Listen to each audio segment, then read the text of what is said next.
Magandang araw sa inyong lahat and welcome back to my YouTube channel. Ito ang latest update sa Flex Fuel Investment na kinakasangkutan ng actor at TV host na si Luis Manzano. Abogado na si Attorney Rolex Suplico nagsalita na tungkol sa kaso ng actor at TV host na si Luis Manzano na umanay pagkakasangkot sa Flex Fuel Investment. Napag-usapan ng news anchorman Admar Villando at Attorney Rolex Suplico sa programa nilang Itanong Mo Kay Panyero kung may pananagutan ba si Luis Manzano patungkol sa mga inireklamo sa kanya ng Flex Fuel Investors kahit na ito ay nag-resign na noong November 8, 2022. Matatandaang sa pamamagitan ng kanyang legal counsel na si Attorney Regidor Caringal, nagpadala si Luis ng sulat kay NBI Director Attorney Medardo de Lemus noong November 8, 2022. Nakasaad sa sulat ni Luis na nagpasya itong alisin ang kanyang interes at nagbitiw bilang chairman of the board ng mga korporasyon ng grupo ng ICM na pinamumunuhan ng business partner at kaibigan nitong si Ildefonso Bong Midel. Si Bong Midel ang Chief Executive Officer ng ICM Group na nagpapatagbo sa maraming kumpanya kabilang ang Flex Fuel. Ayon kay Luis, lumapit sa kanya ang mga investor ng Flex Fuel na nais mabawi ang mga perang isinosyo nila sa naturang fuel company. Hindi lamang ang mga naghahabol na investor ng Flex Fuel ang biktima umano ni Midel dahil di umano may pagkakautang din itong 66 million pesos kay Luis. Various individuals claiming to be investors or co-owners of Flex Fuel have been reaching out to our client for assistance.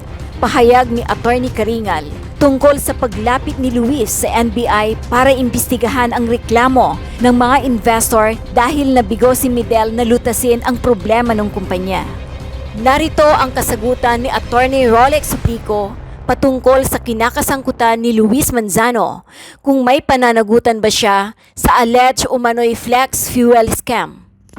Alam mo partner, merong isang panloloko. Ang tawag dito Ponzi scheme. Ayan, Ponzi, scheme. P-O-N-Z-I.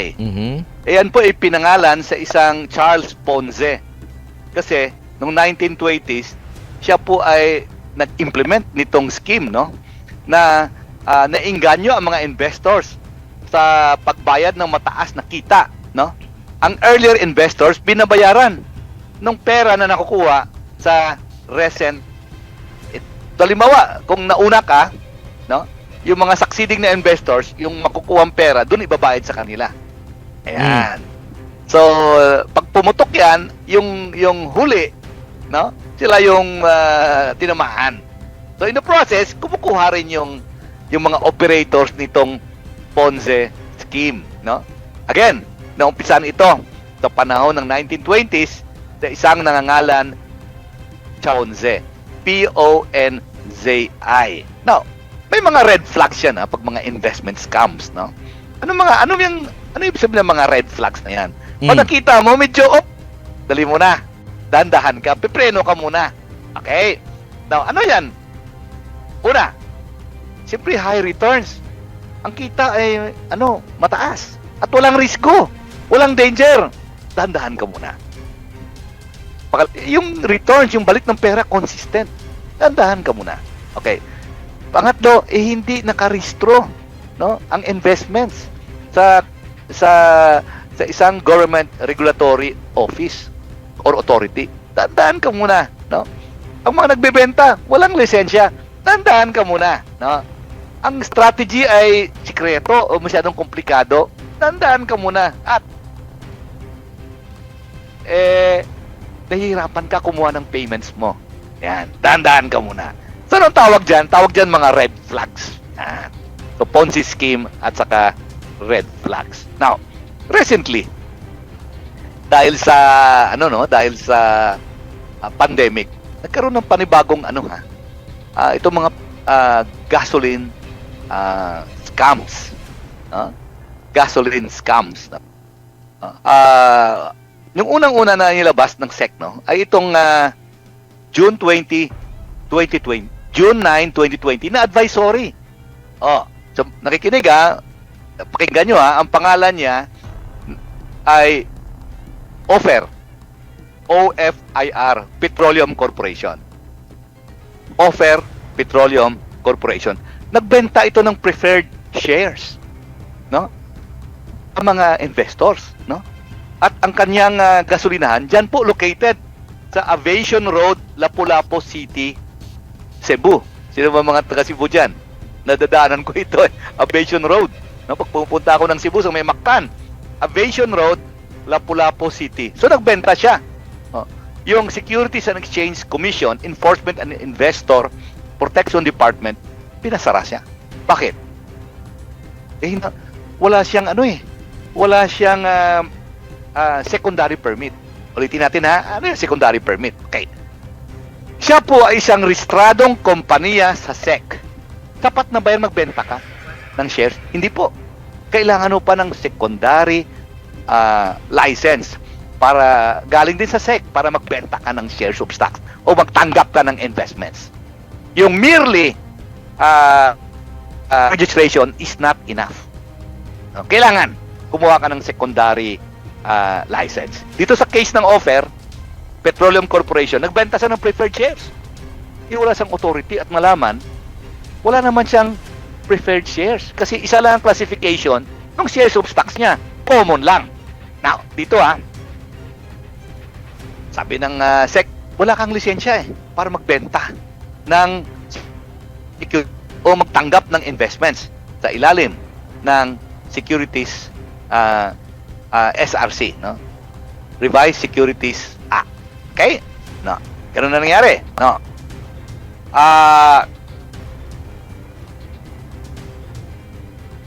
Ano yan? Section 8 yan, Securities Regulations Code, SRC. Ngayon, ito.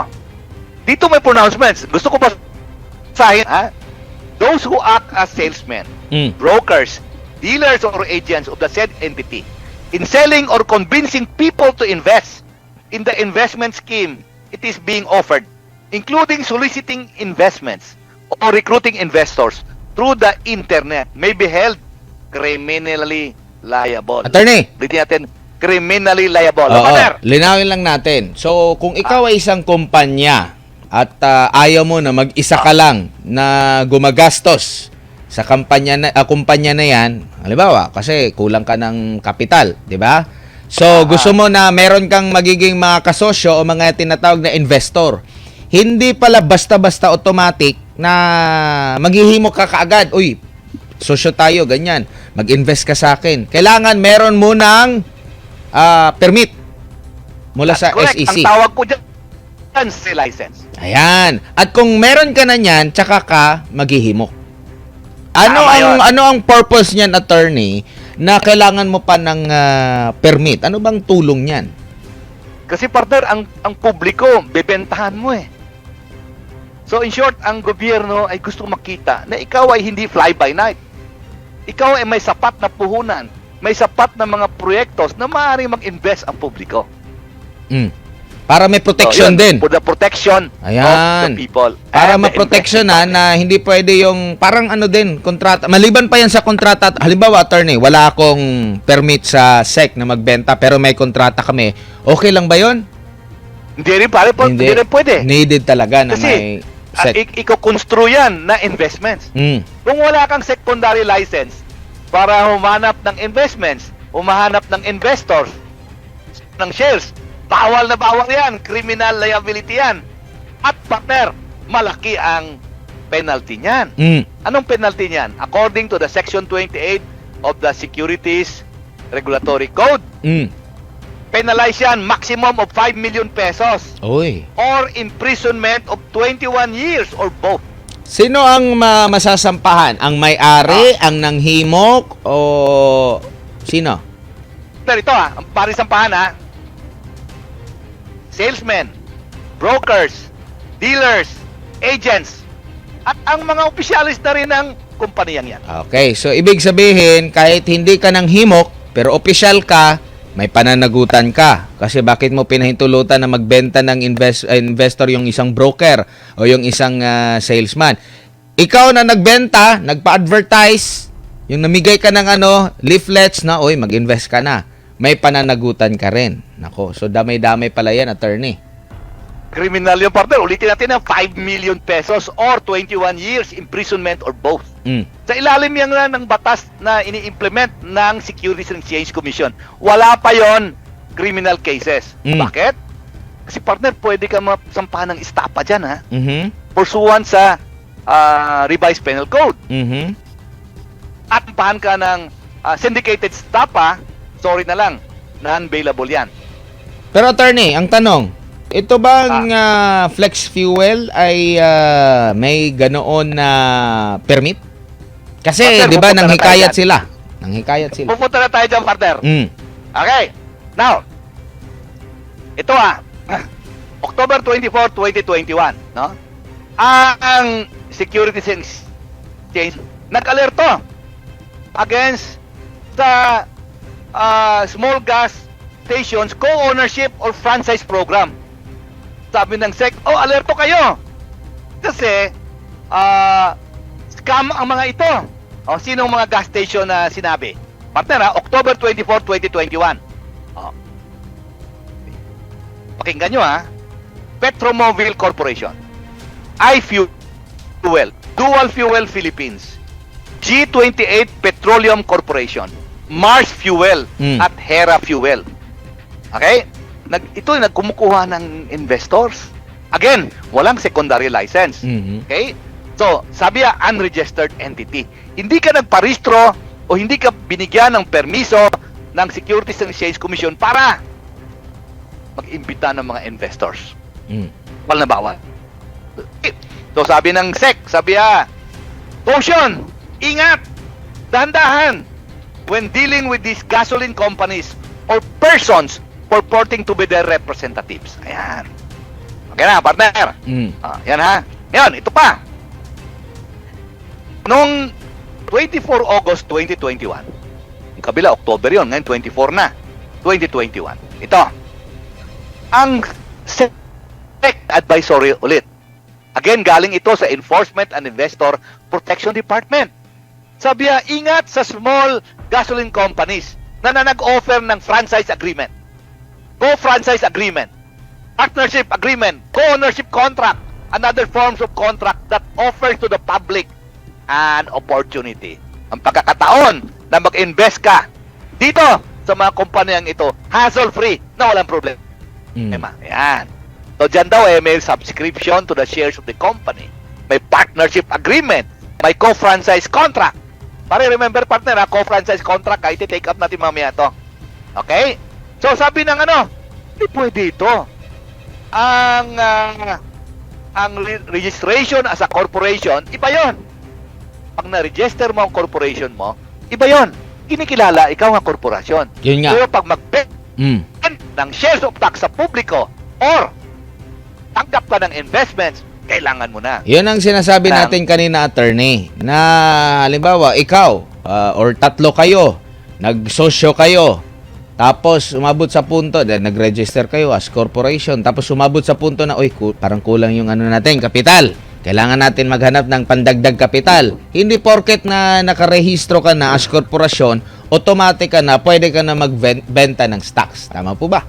Yung partner na exemption dyan ay 19 pababa. 19? Ano ko mamaya yun? 19 pababa. pababa. I-take up ko mamaya yun. Bakit importante yan? Ayan, Okay, partner, sige. ito na ngayon. Ito dito sa advisory, di ba sinabi natin 5 million pesos or 21 years, no? Para doon sa mga salesmen, brokers, dealers, or agents of these gasoline companies. Dito po sa advisory may dagdag pa. Do bite or recruit others to join or invest in such venture or offer investment contracts or securities to the public may incur criminal liability. Uy. Yan. Okay? So, arangkada na tayo. Dito na tayo. Okay. February na tayo. 2023. Binalita. Ito. Flex Fuel Investor Luis Manzano. Ayan. Si Luis Manzano daw ay nag-entice ng mga 100 tao na nag-invest Nang himok. ng 1 million 1 million. Ano yung partner? Intays? Nang anong himok. intays sa Tagalog? Nang himok, Nag- hinimok. Naghimok? Oo. Ganun ba? Nang nag-alok. Nag-alok? Nang recruit. O, 100 katao na nagbigay ng 1 million pesos. Mm. No? In Flex Fuel Petroleum Corporation. 100 million, Okay. 100 million agad yun. Oo. Ang nagreklamo, partner, parang 55. Mamaya, dadaan natin. Mm. Okay.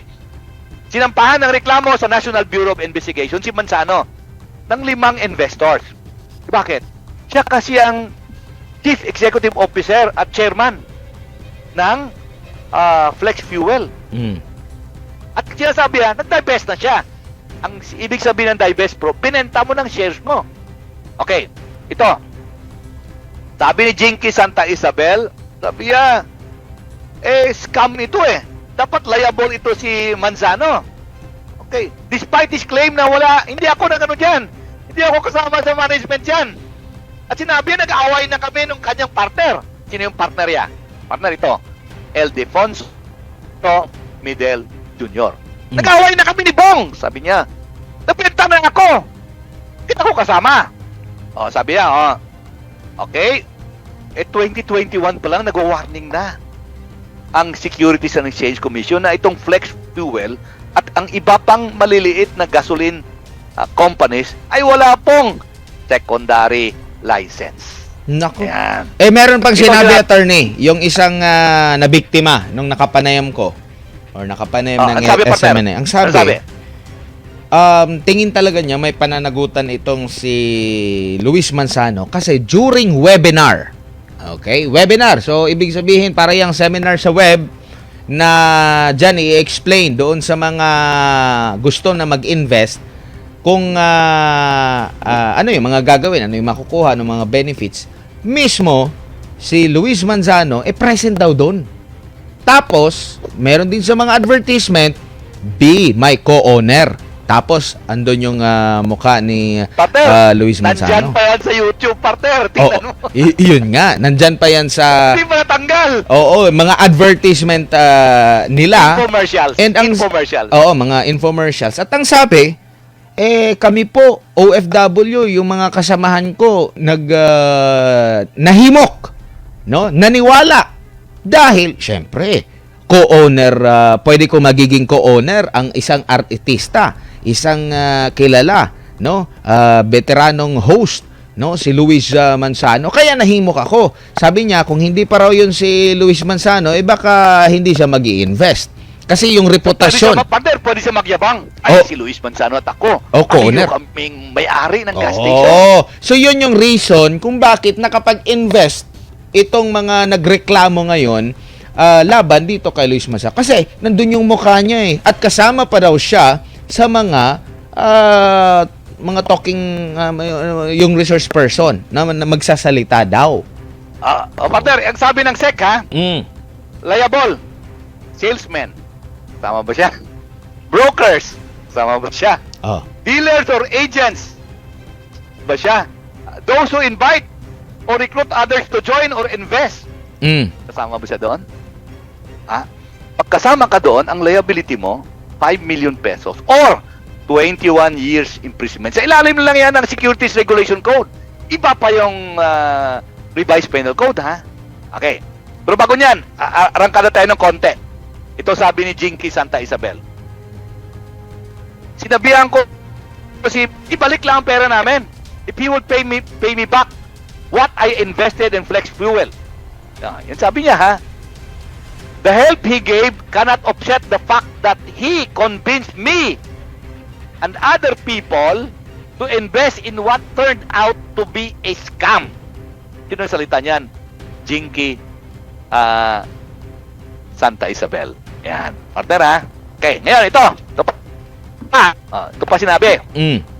Si Jinky Santa Isabel, sinabi niya, I invested in 2 gasoline stations under a co-ownership scheme offered by Flex Fuel Corporation where Manzano sat as board chairman. Uy, chairman. Official. Sabi niya, Official siya ng korporasyon. parte sabi niya, of the 3.9 million that she invested, Santa Isabel said she was able to recover around 9 pesos in 2021. Attorney, kasi no. naputol ka. Naka-recover siya Pare, ng... Of the 3.9 million na ininvest ni Jinky Santa Isabel, Oh, na-recover niya 90,000 lang in 2021. In 2022, wala na. saglit. Kailan siya nag-invest? Anong taon? Partner, 2021, partner. 2021, ang halaga ng kanyang investment ay 3.9 million pesos. 3.9. Ang una niyang nakuha, 90,000 in 2021. 90,000. Ah, Tapos, Pagkatapos niyan, 2022. wala na. Ay, nako. Nako. Malaki pa yung kulang, hindi ito pa naman sagot nabawi. ni Manzano, partner. Anong sagot? Sabi ni Manzano, nag-divest na ako dyan eh. Ha? Wala na ako dyan. Corporation na yan owes me 66 million pesos. Sa kanya, 66 naman. Oo. Oo. Yeah. Pero, anong sinasabi ng batas? Sinong may Partner, pananagutan? Ang sinasabi ng batas, ha? Ito, basahin natin. Sinong Advisory mga ng habit? SEC. Oo. Ikaw ba ay salesman? Ikaw ba ay broker? Mhm. Ikaw ba ay dealer? Ikaw ba ay ahente? Ikaw ba ay nag-imbita o nag-recruit ng iba para mag-invest ng pera nila dyan? Nakita pa na. Sabi mo nga, nasa YouTube pa. Oh. Nag-imbita pa. Nandun. Ebidensya na yun. Ako po. Oo. Oh, ngayon, ito. Ito, partner, ha? Nilabas ito sa entertainment. Nabigla nga ako, bakit sa entertainment section nilalabas mga ito? Dapat front page ito eh. Luis Manzano. partner, ito. February 11, 2023. Okay? NBI subpoenas Luis Manzano over gas station investment scam allegations. Okay? Okay, ito ngayon, sinabi. Ang subpoena, ano bang subpoena? Compulsory process. Explain mo sarili mo. Pinadalhan siya. No? Pinadalhan si Luis Manzano para sagutin ang reklamo. Ilan ang nagreklamo? 15 overseas Filipinos. 15 OFW. 15 ha. Pangalawa, 40 complainants sa Pilipinas. Okay? Dami. Ito, ang isang Leo ha, Leo. Sinabi yan, nagbigay ako ng 1 million pesos. Pumasok po meeting si Luis Manzano at nagpakilalang owner at chairman ng Flex Fuel. Ito raw po ay isang lifetime business. Pandemic business. Kaya po, napakaganda nito. Ako po ay nag-loan sa bangko upang magpadala po sa Flex Fuel para po sa investment. At ng April 20, 2022, nakalipas ng 6 na buwan, wala pa rin silang natayo na gas station kahit isa. Uy, grabe, no? Sino nagsabi niyan? Isang nagpapangalang Leo OFW. na nag-invest ng 1 million. Ano pa? Ito yung parte ng sinabi mo. Sa Zoom meeting, pumasok si, pumasok si Luis Manzano. Sinabi, ako, owner at chairman ng Flex Fuel. Ayan, lifetime business ito. Pandemic business, kaya napakaganda nito. Sumama na kayo sa akin. Attorney, may maano lang ako, may tanong ko lang. Halimbawa, ang isang kumpanya ay meron silang permit, tamang permit, lahat ng permit, SAC, yung pagbebenta. Tapos walang naibigay na tubo o yung resulta ng kanilang ininvest. Matatawag ba na scam din yon? Or halimbawa, yung talagang mahina Partner, talaga, may mga conditionalities yun, ha? bumagsak talaga yung wala talagang kita yung Partner, negosyo. May mga red flags, partner. Ito kasi periodic returns. Mamaya basahin ko, partner, ha? Sige. Pag guaranteed na ibabalik ang pera mo at kikita ka, medyo malabo yun. Negosyo yan eh. Oo nga. Ang negosyo po ay lumilipad sa hangin. Iba rin yung kompleto yung kompleto yung dokumento, pwede kang magbenta, tapos nalugi ka lang. Iba rin yung nagbenta ka na, wala kang permit na magbenta, tapos nalugi pa. Di ba? Ibang itong sabi ni Jinky Santa Isabel, ibalik niya ang pera namin. Kahit principal. Yung buong pera lang namin sa dineposit sa account niya. Kahit wala na yung kinita, wala na yung interest, hindi na kami magsasampa ng kaso. Anong sagot ni Manzano? Biktima rin ako! Ayan. Biktima rin ako dito eh. Nag-divest na ako dyan.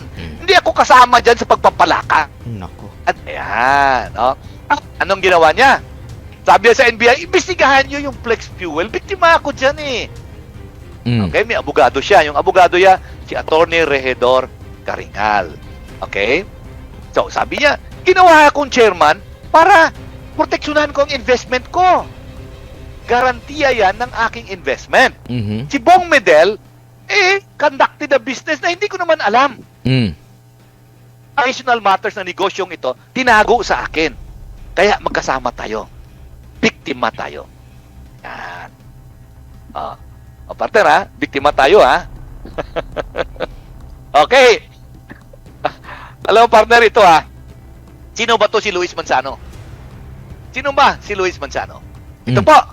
Ang tunay na pangalan, Luis Philip Santos Manzano. Pinanganak April 20, 1981. Ilang taon na partner? 1981 eh. Ha? Ilang taon na? 42 years old. Okay. Siya lang ang anak ni Vilma Santos na naging congresswoman, naging mayor ng Lipa, naging gobernador partner no? Ng Batangas. Batangas. At ng aktor na si Edo Manzano. Dati tumakbo bilang vice presidente ni nung classmate ko partner ni Gimbo Chodoro, no? Siya po ay nag-aral sa Colegio de San Agustin sa kanyang high school at De La Salle College of St. Benilde diyan po sa Malate, Manila with a major in Hotel and Restaurant Execution Management. Ito yung tinatawag nila HRM, no? Diyan, College of St. Benilde sa La Salle, no? So Ralph Recto na ngayon Deputy Speaker diyan po sa Kamara. Stepfather niya. Kasi yun na ngayon ang asawa ng kanyang nanay ni Vilma Santos. At doon po may half-brother sa doon na si Ryan Christian Recto. No? Now, siya po ay kilalang-kilala, no? Nag-umpisa siya ng kanyang career bilang commercial model for the clothing brand Human. Later on, umakyat na umakyat. Naging sikat, no? Siya po ay may isang ibang negosyo, no? At ang negosyo na ito ay taxi, LBR Transport Inc. Ulitin natin ha, LBR Transport Inc. Mamaya importante ito. Kasado siya kay Jessie Mendiola, no? Noong February 21, 2021. At noong August 11, 2022, in-announce nila na baka magkaroon na silang anak. Nanganak na nga, no? Ito ngayon, pag chinek nyo po sa internet, no? Check nyo sa internet, ha? Okay. Sinasabi na ang Flex Fuel isang independent fuel company sa Pilipinas, no? Na-establish ito ng June 5, 2016 by Bong Medel and Luis Manzano. Bong Miguel and Luis Manzano, no? Later on, si Bong at saka si Luis nagtayo transportation company called LBR in 2007.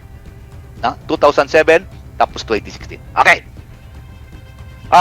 Ito na 'yan, no? Yung ano po, yung Flex Fuel Petroleum Corporation nag-offer, no, ng co-ownership program. Co-ownership partner, 'di ba? Sinabi kanina ng advisory, bawal. Ano ka pag narinig mo yung co-ownership program, medyo dahan-dahan ka na, no? Ito, pag tiningnan nyo, infomercial ito, dated March 18, 2020. Nasa YouTube. Okay. Na-register sa SEC, Securities and Exchange Commission, yung Flex Fuel Petroleum Corporation, April 2, 2019. Incorporators. Ito na, partner, incorporators ha. Luis Philip S. Manzano, Chairman of the Board. Ildefonso C. Medel Jr., President. Attorney Arthur Anthony S. Alizer, Secretary. Anthony Bernard Salis, Director. At silang dalawa, no?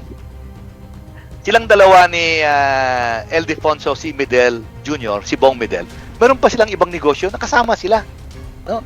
No, childhood friends daw sila. At nung kinasal si Luis Manzano sa kay Jessie Mendiola, best man itong allegedly best man itong si Bong Medel. Best man. Tapos Hinuhulaan ko lang. parang naging Allegedly, classmate sila, partner. Oo. Sa La Salle, St. Benilde. Tapos Noong 1998. tapos Ayun. ganun yung nangyari. Silang dalawa partner na co-found ng LBR Transport Inc. Dalawa sila. At sila rin ang founders nitong Signature Care Homes LLC in San Francisco, California. Ayun. Bawat stasyon, sabi nila, merong kits are available. Ano, Isang attorney? seat, Paulit, attorney, kasi na medyo nawala yung... Bawat gas station, Okay. available 15 seats ang pangmayari. 15 yung 35% investor. no, ng pag-aari ay ang flex fuel. One board seat. One seat, ha? Tapos, sa mga co-owners, 14 kayo. 65% kayo. 14, ha? Yan, no? Now, participation fee dito, 990,000 pesos. Aba, tinipid Minimum, pa. ha? Sabi Tinipid nila, pa, hindi na lang ginawang return of 1 milyon. investment in 5 years. Oh. Sa 990K. 990,000 pesos. Mm. ROI 5 years. Or, every year, 20% ang ibalik sa iyo. Now, pag tinitingnan natin, ang 20% na yan, no? Broken down, 16,500, no? Per month. Or, every 3 months, 49,500. Or, in 1 year, may ibalik sa iyo, 198,000. At sinasabi sa infomercial ni Luis Manzano, itong pera na ito, diretso i-deposit sa bank account mo. Mm. Bank account mo, ha? Diretso So, na. lagyan natin. Participation 90K. ROI, 5 years, may balik ang pera mo. So, every year, 20%. Ayan. Baka attorney, tama yung nangyari sa kasi nung nag-invest 90,000 yung abot, hindi pa naman yun na 5 years. Wala pa namang 5 years. Tama ba ang sabi ni Sabi ni Luis Manzano? Takbo siya eh. Tumakbo na siya. Hindi ako kasama diyan, nag-divest na ako. Kasama ba? Tama ba 'yon? Boss, incorporator ka. Tinayo niyo yung kumpanyang ito. At saka isa siya sa mga humimok. Isa siya sa mga nanghikayat. Incorporator ka. Oh. Iba yung stockholder, iba yung incorporator. Ang incorporator, nagtayo ng kumpanya.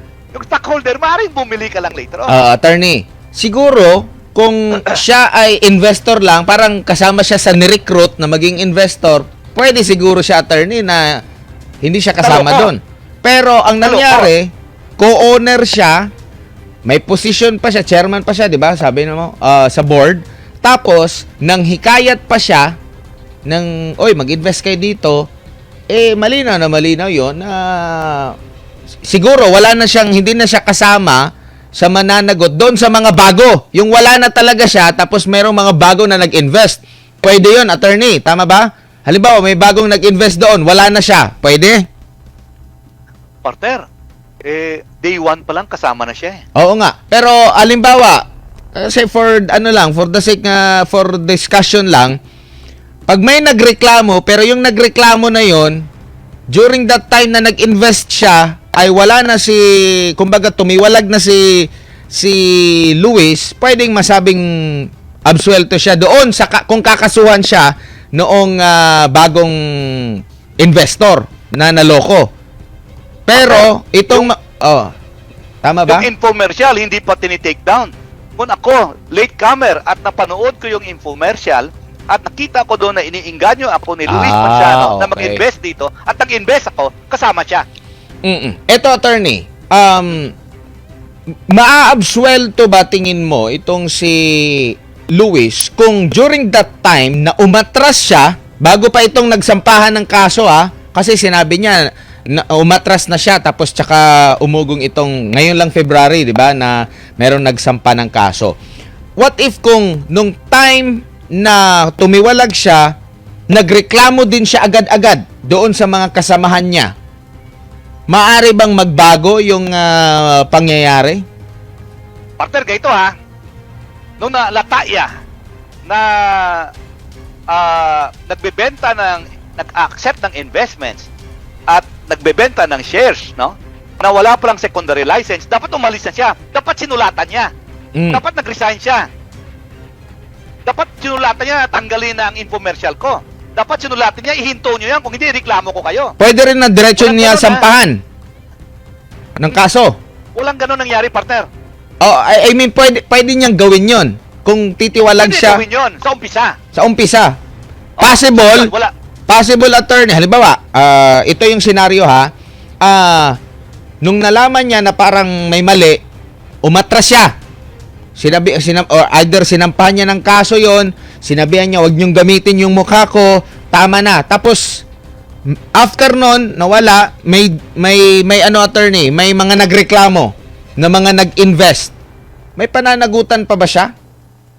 Partner, kung napanood ko ang kanyang infomercial at nainganyo ako mag-invest doon, may panagutan pa rin siya. Pero halimbawa kung wala na yon, umalis na siya, lahat ng mga materials niya tinanggal, tapos kalaunan lumutang itong mga investor, pwede ba silang masasabit pa rin dito si Sabit pa rin, partner. Mahirap ha. Ah. Ako nakikita ko mahirap siya makaiwas dito ha. At ito pa, partner ha. Mamaya take up ko ha. Iti-take up ko mamaya yung epekto ng syndicated staff ha. Kasi non-bailable to. Nako. Oh, Mm. partner, non-bailable to ha. Oh, ito partner ha. Bago tayo pumunta doon, pupunta muna tayo. Sabi niya, chairman of the board siya. Ano ba ang katungkulan of directors? Ito, nakalagay. Republic Act 11232. Revised Corporation Code of the Philippines. Section 22. Ito sinabi. The board of directors shall exercise the corporate powers, conduct all business and control all properties of the corporation. Nakalagay rin dito, powers of the corporation to enter into contracts, commercial agreements. Sabit siya dito. Mm. Sigurado ako ha, nagkaroon ng presentation yan doon sa board of directors. Ito yung gagawin natin. O sige, aprobahan natin yan. Okay, ngayon, yung sinong pumipirma ng contract, merong board resolution yan. Ibig sabihin, papasa ang board nitong Flex Fuel ng isang resolution, kasama siya, pinipresume ko, to authorize someone to sign in behalf of the corporation. Sabit pa rin siya. Mm. Partner, Mm. ha? Sabit pa rin siya, ha? Nako. Okay? Wala ba yung Mahirap, ha? pwede ba siyang bumaliktad, maging star witness? Malabo, partner. Malabo. Nako. Malabo, ha? Hindi ka pwedeng, Paano? hindi mo pwedeng sabihin na lesser evil ka dyan. Hindi siya well, chairman of the board ka eh. Ang policy pinag-uusapan dun eh. At ang policy nyo ay magbenta ng shares o tumanggap ng investments public. Oo. So, wala naman kayo secondary license. Parang Dapat alam mo yun. Ganito yan, attorney. Pagpalagay natin na inosente talaga si Luis Manzano, kumbaga gusto lang niya magnegosyo lang talaga, wala naman siguro yan siyang plano na mambudol, obligasyon mo pa rin bilang pumasok ka sa isang negosyo na tiyakin na yung korporasyon mo, yung negosyo mo, naaayon sa batas. Dapat meron pala siyang consultant attorney. Considering yung ignorance of the law excuses no one from compliance therewith. Considering yung kanyang nanay, gobernador, mambabatas, yung asawa ng nanay niya, senador. Nako, baka hindi na nakuha yung nakakuha ng advice or ano ba, di ba? Partner of age na ito. Old na ito, matanda na ito. Dapat alam niyo yung ginagawa niya. Okay, ngayon partner punta tayo dito. Ito. February 14. Si Vilma Santos po ay inimbita ni Boy Abunda sa kanyang programang Fast Talk with Boy Abunda. Yan yung napanood ko, umiiyak si Oo, Ate V. humagulgol, no? Mm. I'm sorry, Tito Boy, sabi niya. It's not easy. Ayaw kong i-entertain. Attorney, saglit lang Sa attorney minsan, ha. it's your job. Oo, saglit lang, masingit ko lang. Sige. Mabanggit ko lang dito si Aladdin Richard kasi bakit parang gusto mong maabsuelto si Manzano? Sabi niya, nagtatanong sa akin Hindi po. Ang lang natin, nag-aano tayo ng mga sitwasyon. Kaya nga ang tanong natin, may pananagutan ba? Oo. May pananagutan ba sa flex fuel scam? Kaya yun yung mga tanong ko kay attorney. Kumbaga, at the end, natanong ko yun kay attorney, kumbaga, para kay attorney, walang kawala. Yun ang purpose nun, para maliwanagan po tayo lahat, na hindi ibig sabihin na, halimbawa, inosente siya. Nasagot ni attorney, ignorance of the law, wala pa rin siyang kawala. Yun ang purpose nun, Aladdin, ha? Kaya makinig at gamitin ng utak. Kaya nga ang programa, anong title ng programa natin, attorney? Ang mo kay Panyero. Yan ang title, Aladdin, ha? Oo, wag mong sabihin parang gusto mo mag-absuelto. Hindi. Kinukuha natin yung mga sitwasyon, senaryo. At yun ang itatanong natin kay attorney. Kaya nga ang programa ay itanong mo kay Panyero. Ha? Sa susunod, gamitan ng utak ha. Wag yung ano lang. Sige, bugso ng damdamin. Okay, patuloy tayo, attorney. Ito pa, ha? Mm. Ito. Okay. Bago si Vilma Santos, balikan natin muna. Ito, November 22, 2021. Mm. Itong si Director Vicente Graciano Feliz Menyo Jr. ng Markets and Securities Regulation Department, Securities and Exchange Commission. Mm. Sabi niya, itong mga sumusunod na kumpanya, no, na nagbebenta ng gasoline. Ang tawag dito ngayon, partner, Petroscam na eh. Petroscam. Petro, meaning petrol, gasoline. Marami na palang mga pangyayari. Walang authority para magbenta ng securities o maghimok ng investments. O partner, basahin natin ha. Dandahanin ko para baka may naka-invest sa inyo eh. Okay? Again, ulitin natin ha. Gamat merong SEC registration, it does not mean na authorized ka na magbenta ng shares of stocks o magtanggap ng investments. Kailangan mo pa ng secondary license. So sabi niya, itong mga gasoline companies na ito, sabi, wala itong secondary license para magbenta ng shares o tumanggap ng investments. Sino nagsalita niyan? Si Director Vicente Graciano Feliz Menyo ng Market, Securities and Regulation Division ng Securities and Exchange Commission. So babasahin natin ha. Okay. Basahin natin.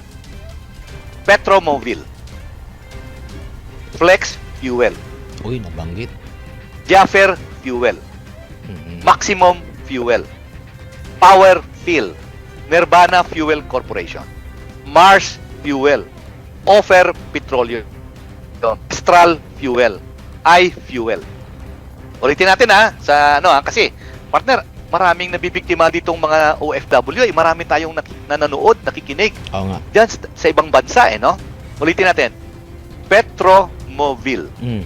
Flex Fuel, Jaffer Fuel, Maximum Fuel, Power Fill, Nirvana Fuel Corporation, Mars Fuel, Offer Petroleum, Astral Fuel, iFuel. Okay?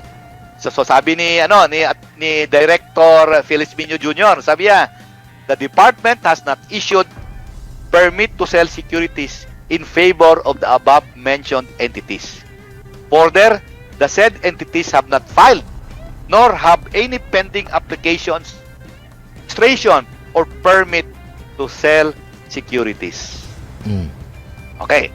So, balik tayo muna ha. Dito tayo muna. Ano bang penalty for certain forms of swindling? Ito, PD 1689. Presidential decree ito ha. April 6, 1980. Ito,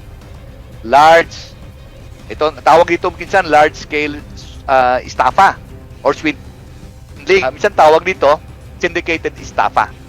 Ito na yan, no? 5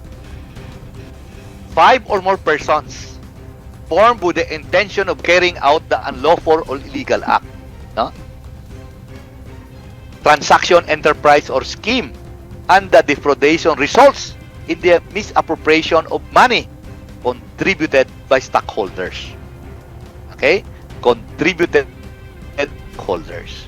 Kaya, ako sa tingin ko, aside from the securities code implemented by the Securities and Exchange Commission, baka magsampa rin yung NBI dito ng syndicated estafa. Abangan natin to kasi hindi pa tapos. Pag nagsampa ng syndicated estafa, ibig sabihin non-bailable. Oo. Parang dalawang subpina na yata yung pinadala sa kanya, attorney. May Isa ng may pinaka-recent ngayon na pangalawa. Resetting. Oo. Okay. Kaya, partner ito Vilma Santos. Emotional. Nag-appear doon sa kay Boy Abunda. Fast talk with Boy Abunda. Sabi niya, it's not easy. Ayaw kong i-entertain. Mahirap din kasi na minsan it's your job to do good, to show people that you're comfortable. Pero deep inside you, the only thing I can say is that I know my son. Ang anak ko tumutulong, hindi nanloloko. Sagot naman ni Tito Boy Abunda, Luis, you will be fine. Partner, So, kumbaga, ito na lang siguro ang ating summary, attorney. Ano yung maipapayo natin? Halimbawa, maraming mga nanonood sa atin ng mga OFW, maraming pinag-iipunan. Di kaya dito sa Pilipinas, kung gusto kong magkaroon ng magandang future, lifetime, ano nga yung pangako? Lifetime na negosyo? Yun yung negosyo. Oo, lifetime Pandemic business. na negosyo. Oo, lifetime business. Ano ba ang gagawin ko? Kasi wala akong alam dito sa mga investment na ito. Paano ko matitiyak na yung papasukan ko, may nangre-recruit sa akin ay legit? Ano bang magandang gawin, attorney? Check mo sa Securities and Exchange Commission. Yun. Ang listahan ng Securities and Exchange Commission nagpapakita ng mga kompanya as authorized. Ayan. Pag wala doon ang kompanya, like Flex Fuel wala doon, ibig sabihin, walang authority. Ayun. So, magduda ka na. Pag pinakita sa iyo yung registration lamang ng Securities and Exchange, partner, pag napromisahan ka ng RO ay na may within 5 years, magdududa. Attorney, meron lang akong isa pang tanong. Iba yung rehistro, ipaparehistro mo yung pangalan mo sa SEC, tapos hihingi ka pa ng permit para magbenta ng investment. Magkahiwalay na ano yon. Hindi automatic na meron kang SEC registration, pwede ka nang magbenta. Ibang separate na permit din yun na kukunin mo sa SEC, attorney. Nako! Attorney! Nako, Tama yun. Secondary license yun. Okay. Para payagan ka tumanggap ng investment. Ayan, secondary magbenta ng license. tax. Yun yung Uy! term. Oh, ganun nangyari. Oo, yung internet mo, Ayun na, baka na-scam din yung internet mo.